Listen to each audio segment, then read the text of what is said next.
Shalom. I'm Minister Dr. Cynthia Marie Whitley, but I'm not your conventional minister.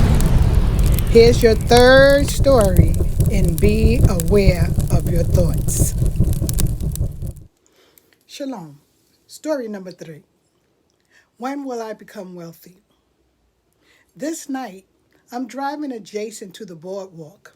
My destination is finding a section of the boardwalk to sit along the beach in Far Rockaway, Queens, because I want to talk with God. I need some answers. I have a long list of accomplishments in my life.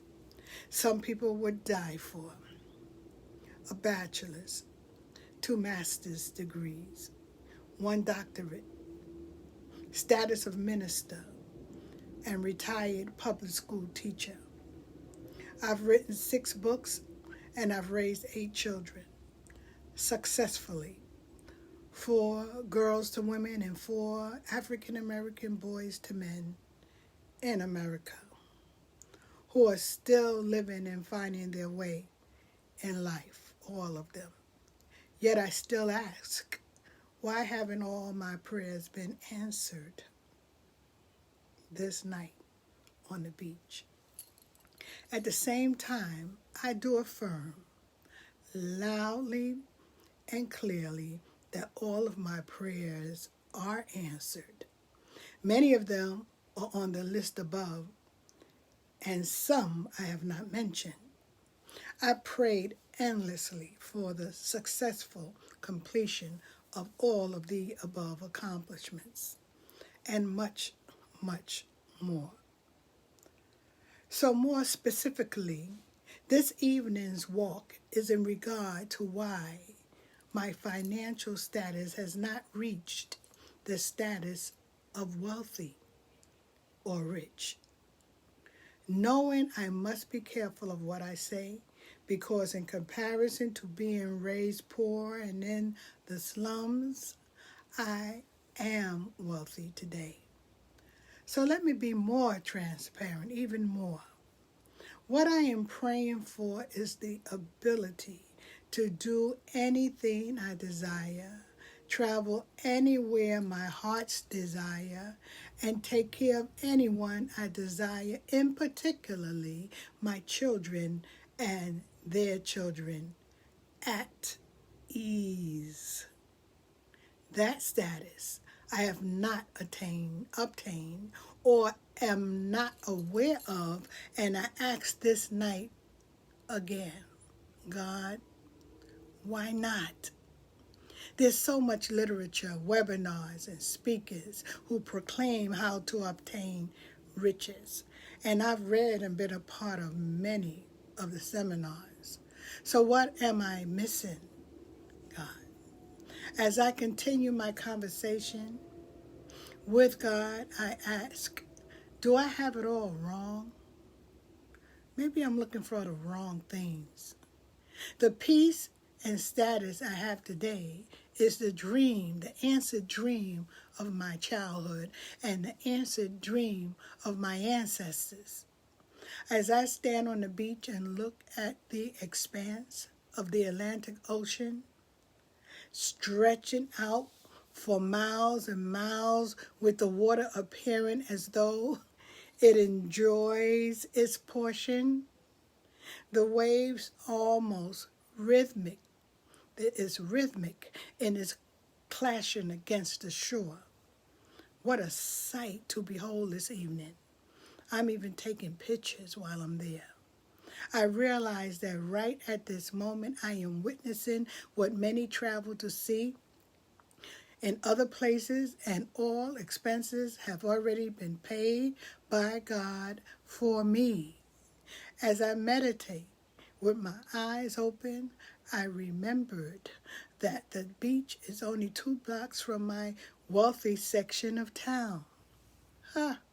Something I never imagined. This is wealth. I thought about being 67 and alive and feeling well. That is wealth. I thought about the abundant possessions at home and the blessing that I have in my family, where my children call me bless, and that is wealth indeed. Although widowed, I will be mindful and I will say that I am wealthy. The biblical story of the widow who came to the prophet Elisha because her deceased husband died owing a debt comes to my mind. The story in 2 Kings 4 goes like this. The widow petitions the prophet Elisha and says, "Your servant, my husband, is dead, and you know that your servant feared the Lord. And the creditor is coming to take my 2 sons to be his slaves." She was worried, but she was also doing something about it. She was working on how to save her sons. Elijah said to her, "Tell me, what do you have in your house?" Now, she only had 1 jar of oil. Some people would have said, "I don't have anything," or "I only have 1 jar of oil," and complain the rest of the way. Remember my accomplishments above? But she says, "I have a jar of oil."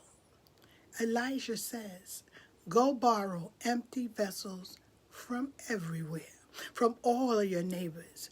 Do not gather just a few." In other words, get as many as you can. "And when you have come in, you shall shut the door behind you and your sons. Then using your 1 jar of oil, pour into all those vessels and set aside the full ones." When all the vessels were full, she came and told the man of God. And he said, "Go sell the oil and pay your debt." You hear that? Pay your debt. Pay your debt. "And you and your sons live on the rest." I need you all to remember this, my listeners. Remember podcast 2? What ingredients are in your bowl? This woman of God had faith, hope. She was grateful, and she trusted in God in spite of her seemingly lack.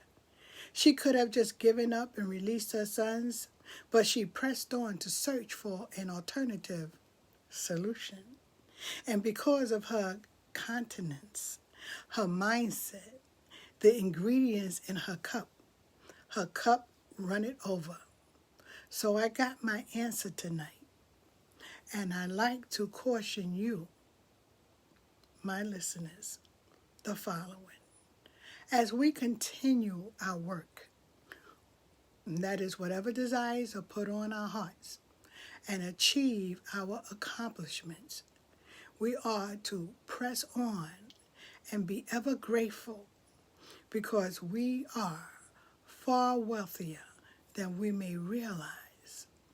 So it will behoove us to remain faithful, watching our thoughts and words, and with great expectancy, KNOW, that all our desires will be met in proportion to our awareness. Until next time.